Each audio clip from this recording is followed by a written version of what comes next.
Então, vamos dar continuidade, né, ao meu comentário do texto de Freud, A Análise Finita e a Infinita. Hoje a gente entra numa outra parte, né, vamos dizer, desses títulos, né, que eu retirei, né, de um curso, né, que está sendo dado por uma colega minha de São Paulo, Carmen Cervelati. E então estou chamando essa nova série que se inaugura com essa quarta videoaula de O Destino da Cura Depende do Destino da Pulsão, o fator quantitativo. Nós vamos nos consagrar mais nas partes 3 e 4 do texto para abordar esse tema, mas essa videoaula, ela privilegia, né, uma exposição, uma leitura comentada da parte 3. No 15º parágrafo do texto e primeiro da parte 3, Freud evoca tanto o fato de a clínica psicanalítica já existir há décadas, quanto uma mudança dele próprio com relação à sua prática. Ele diz, então, que no passado ele lidava com uma quantidade maior de pacientes e sofria, então, da parte desses pacientes, mais pressão com relação a se chegar a um final mais rápido para o tratamento. Por sua vez, nos últimos anos, segundo Freud, em 1937, que é a data que ele publica esse texto, predominaram as chamadas análises didáticas. Essa expressão, análise didática, designava, né, na época de Freud, as análises feitas por analisantes que se encontravam em processo de formação como analistas. E Freud, então, vai dizer que, ao mesmo tempo que essas análises didáticas aumentam, né, a quantidade de casos graves, né, em tratamento com ele diminui. E no contexto desses últimos anos, mencionados por Freud, o objetivo terapêutico, né, segundo ele mesmo diz, tinha mudado, porque, abre aspas, uma abreviação do tratamento não se cogitava mais e visava-se então, destaco essa nova citação, abre aspas, provocar um esgotamento profundo das possibilidades de doença e uma transformação profunda da pessoa. Página 325. Interessante notar que passa a existir uma pressão menor com relação à rapidez para se chegar ao fim de análise, ou seja, uma melhor aceitação de que uma análise, como Freud já proclamou desde o início deste texto, na página 315, é um trabalho de longo prazo. Segundo, poderemos ler na crítica de Lacan, a formação analítica promovida pela Associação Internacional de Psicanálise, a IPA, criada pelo próprio Freud, as chamadas análises didáticas eram consideradas por terem um padrão, né, promovido pelos pós-freudianos, como aquelas análises que seriam mais voltadas para a formação dos analistas que para a terapêutica. Por sua vez, Lacan, criticando essa perspectiva, sustenta, né, primeiro, num texto de 1955, publicado nos Escritos, um texto que se chama Variantes do Tratamento Padrão. Nesse texto, né, Lacan critica a perspectiva da análise didática, dizendo, né, que uma psicanálise, padrão ou não, é o tratamento que se espera de um psicanalista. Então, uma análise não precisaria ser didática, né, ou estar dentro de um padrão, para ser né, segundo Lacan, o tratamento que se espera de um analista. Mais tarde, quando Lacan já passa a ter fundado sua própria escola, ele vai dizer, né, num outro escrito, que se chama exatamente o ato de fundação, né, que ele pronuncia em 1964, né, ele vai dizer nesse texto, na página 240, está publicado num outro livro de Lacan chamado Outros Escritos, ele vai dizer que, abre aspas, aqueles que empreendem uma análise didática o fazem por sua iniciativa e sua escolha, e eles podem estar em condições de autorizar seu psicanalista como didata. Está na página 240 desse texto de Lacan, o ato de fundação, página 240 de outros escritos. A partir dessas duas citações que faço de Lacan, para discutir um pouco essa mudança, né, que Freud verifica aí na sua clínica, né, eu quero demonstrar que, a partir do ensino de Lacan, primeiro, a chamada análise didática não deixa de ser também terapêutica. Segundo, a chamada análise didática não se define apenas como a análise que forma analistas, porque a formação como analista, mesmo que garantida institucionalmente por uma escola, passa a considerar que, abre aspas, seja qual for o momento em que o sujeito entre em análise, tem que pesar esse fato, né, podemos acrescentar dessa entrada, na balança com a responsabilidade da qual não pode declinar de suas consequências. Fecha aspas, novamente o ato de fundação, publicado em outros escritos, página 240. Em outros termos, para Lacan, não é a instituição que vai designar, após o cumprimento de certos critérios, alguém como analista. A designação como analista, que Lacan chama de autorização, convoca, na escola de Lacan, a responsabilidade de cada um que assim se proclama, se autoriza.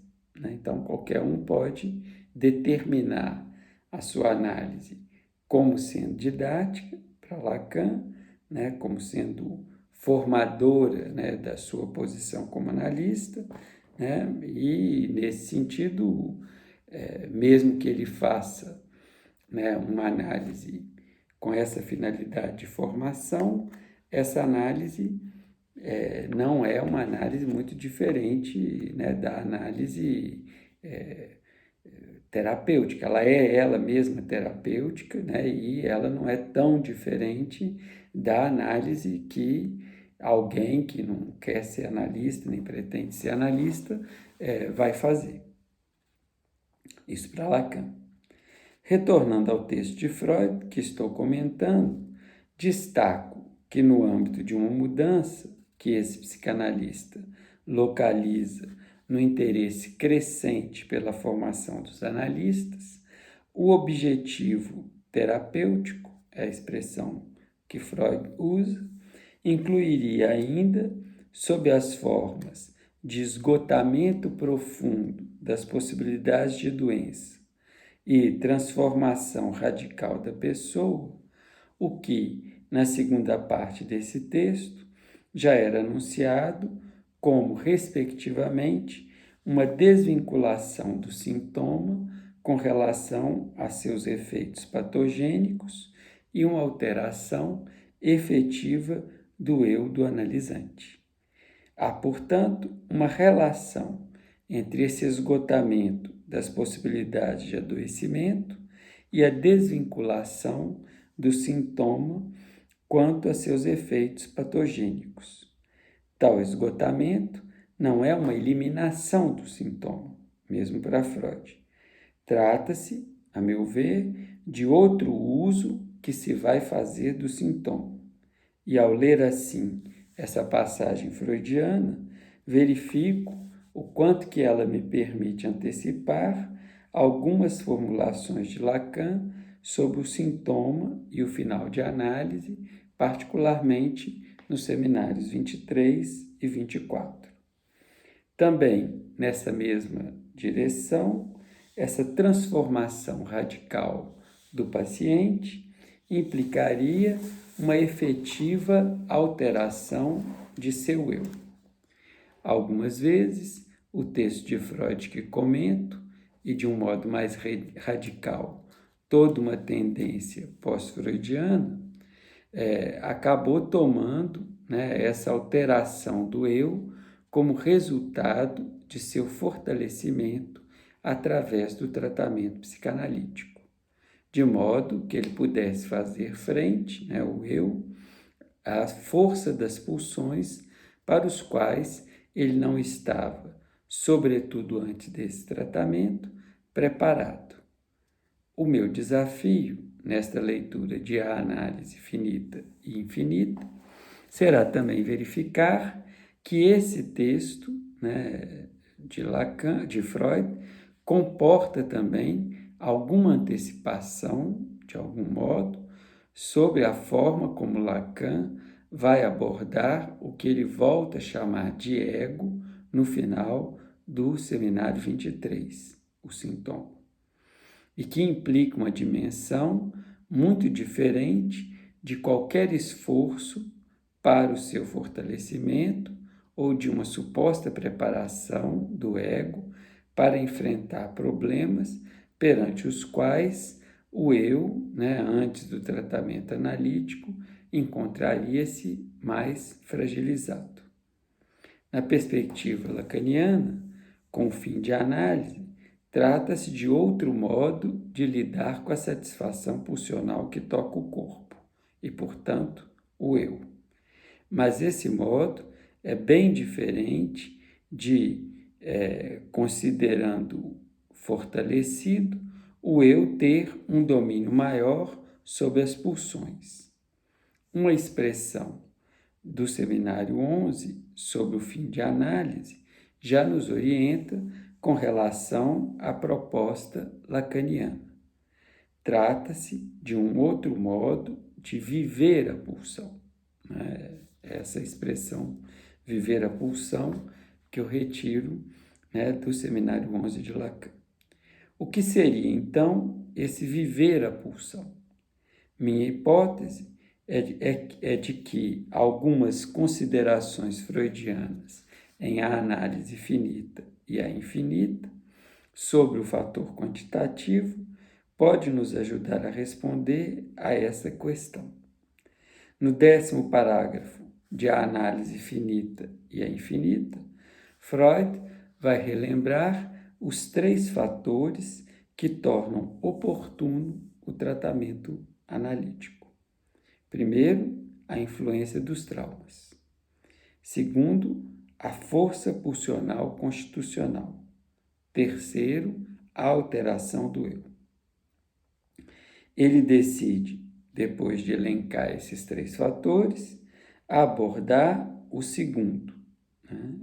De início, nessa abordagem da força pulsional constitucional, ele questiona se o adjetivo constitucional, ou seja, congênito, seria mesmo indispensável, porque, embora tal fator seja realmente decisivo a princípio, abre aspas, uma intensificação pulsional mais tarde, ao longo da vida, fecha aspas, ou seja, para além do nascimento, para além dessa dimensão congênita, poderá, abre aspas, externar os mesmos efeitos, fecha aspas, página 326.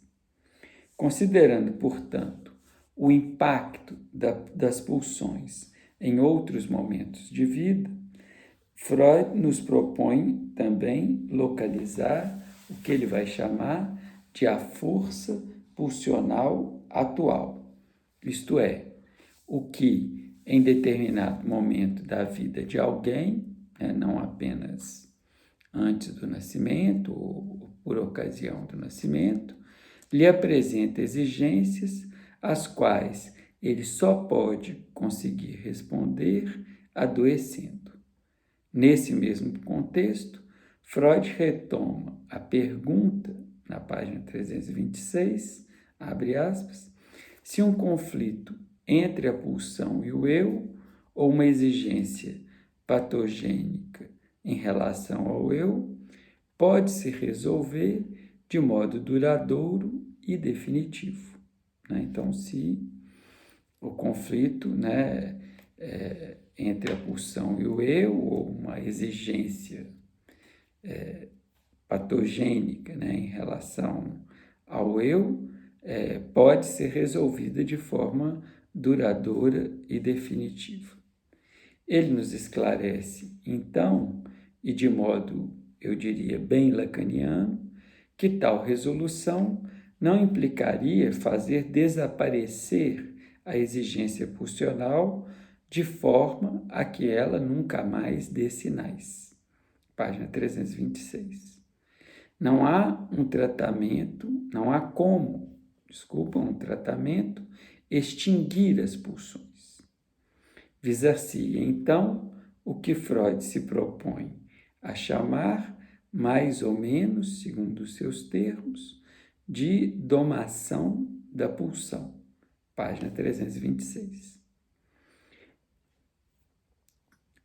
Essa pulsão, através desse processo de domação, passaria a ser, abre aspas, acolhida completamente na harmonia do eu, fecha aspas, tornando-se, abre aspas, acessível através de outras aspirações do eu, não trilhando mais os seus próprios caminhos em busca de satisfação. Fecha aspas, página 326. Nessa proposição, destaco-lhe que Freud apresenta-nos o termo domação nesse texto, precedendo de um mais ou menos. Então, Freud diz, poderíamos chamar isso mais ou menos de domação da pulsão. Então, esse mais ou menos, me parece não ser um termo, me parece designar que o termo domação, não é exatamente um termo que ele considera muito preciso. E assim, mesmo ao empregar esse termo, Freud não deixa de admitir que há algo de indomável nas pulsões e que essa harmonia, entre aspas, entre o eu e as pulsões não deixa de ser marcada por dissonâncias. Nessa direção, insistindo um pouco mais na dimensão metafórico-musical do termo harmonia, eu lhes diria que o desafio do tratamento psicanalítico é de incluir a dissonância, ou seja, o que não é propriamente harmônico, na composição que o corpo, e assim também o próprio eu, mantém com as pulsões. Outro modo de prosseguir nessa metáfora musical seria dizer que o desafio de um fim de análise é como fazer o corpo vibrar de outros modos as pulsões que, não sem trauma, o impactam. Demonstrar por quais caminhos tal domação das pulsões pelo eu aconteceria não é uma tarefa fácil, segundo nos diz o próprio Freud. Uma própria dificuldade, uma própria prova de dificuldade a esse respeito é que, evocando uma passagem de Goethe sobre a convocação de uma bruxa para se resolver coisas difíceis, Freud diz que a metapsicologia, nome que ele dá à bruxa psicanalítica, né, e que se refere ao que estaria, né, através, por exemplo, desse prefixo meta, né, em metapsicologia. Então, indicaria o que estaria além, né, da empiria psicológica e que alcança também uma dimensão especulativo formal e conceitual. Então, Freud vai dizer que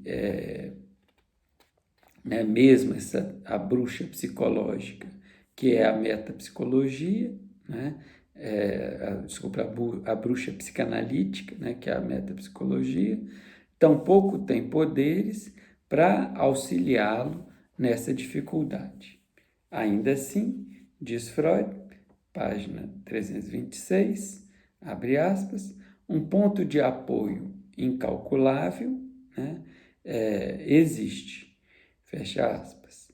Se trata, né, abre aspas, da contraposição entre processo primário, relacionado ao que se passa no inconsciente, e processo secundário, relacionado ao que se apresenta à consciência. Página 326, fecha aspas. Orientado por esse ponto de apoio, né, relativo a essa composição entre processo primário e processo secundário, Freud retoma a questão se a exigência pulsional pode ser domada de forma duradoura e definitiva. E nos diz que, no caso do neurótico, abre aspas, a análise nada mais faz do que uma pessoa sadia faria sem essa ajuda psicanalítica. Página 327. Por quê? Porque para quem é saudável, e a experiência nos mostra que a resposta do conflito imposto pelas pulsões é válida a cada circunstância, dependendo da relação entre a força da pulsão e a força do eu. Nesse contexto, se a doença acometendo uma pessoa saudável diminui a força do eu, abre aspas, todas as pulsões até então domadas com sucesso poderão voltar a anunciar as suas exigências, almejando satisfações substitutivas através de caminhos anormais. Fecha aspas, página 327, 17º parágrafo do texto. Assim, o ponto de apoio de Freud na tensão entre processo primário e processo secundário se esclarece quando ele menciona como o sonho, manifestação do processo primário, abre aspas, reage à preparação do eu para o sono com o despertar das exigências pulsionais. Página 327, 17º parágrafo. Ou seja, em termos freudianos, mesmo quem é saudável e não está em análise, poderá ser confrontado nos sonhos com exigências pulsionais que podem ser eficazes no sentido de permanecerem, né, de permitirem, melhor dizendo, ao eu, ao corpo, dar uma continuidade ao sonho, como um modo de domar tais exigências e não despertar. Ou, ao contrário, como acontece nos pesadelos, provocar um despertar traumático. Assim, o tempo todo, mesmo para quem é saudável e se confronta com o que há de indomável nas pulsões. Com Lacan, esse conflito adquire dimensões ainda mais impactantes, porque, como ele mostra no seminário 11, quando a gente desperta de um sonho e passa para a vigília, esse despertar não deixa de ser um modo de continuarmos dormindo, ou seja, fugindo do que as exigências pulsionais expressas no sonho, impõem a todo aquele que dorme e sonha. No 18º parágrafo, página 327 e 328, Freud nos oferece 2 exemplos de como a força da pulsão pode se atualizar e se intensificar, para além do que seria congênito, por ocasião de 2 acontecimentos que se impõem à vida saudável, e que são a puberdade e a menopausa. Em ambos, inclusive por interferência de variações hormonais que se oporiam tanto a uma elevação, como acontece na puberdade, quanto por uma diminuição, o que acontece na menopausa, a domação das pulsões que funcionava até então pode fracassar e os recalques, fecha aspas, funcionando, abre aspas, como os diques contra a pressão das águas, cedem frente à pressão dessas alterações fisiológicas, mas que têm ressonância no âmbito das pulsões. Não é sem razão que mesmo os manuais de psiquiatria mais corriqueiros são unânimes em detectar o quanto a puberdade e a menopausa podem ser propícios ao aparecimento de transtornos. Assim, nessas circunstâncias pelos quais se atravessa comumente novos traumas, impedimentos impostos ou influenciamentos colaterais mútuos entre as pulsões, passam a provocar, abre aspas, as intensificações das pulsões. É nesse contexto que Freud, pela primeira vez, vai destacar o que na página 329 ele chamou de o poder irresistível do fator quantitativo na causação da neurose. Página 328 de outros escritos.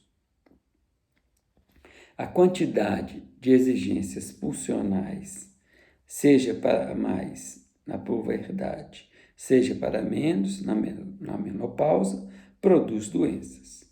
Por isso, no 19º parágrafo do texto, Freud vai sustentar como, na abordagem dos sintomas, é importante considerar essa dimensão analítica. É importante considerar essa dimensão econômica, né? Ou seja, essa dimensão do que aumenta ou diminui. Ou seja, é importante considerar essa dimensão econômica tanto quanto a dinâmica pela qual se pautam os conflitos pulsionais e os lugares, a tópica, né, em que esses conflitos se processam. Né? E com essa menção ao 19º parágrafo, né, eu concluo, né, essa videoaula número 4.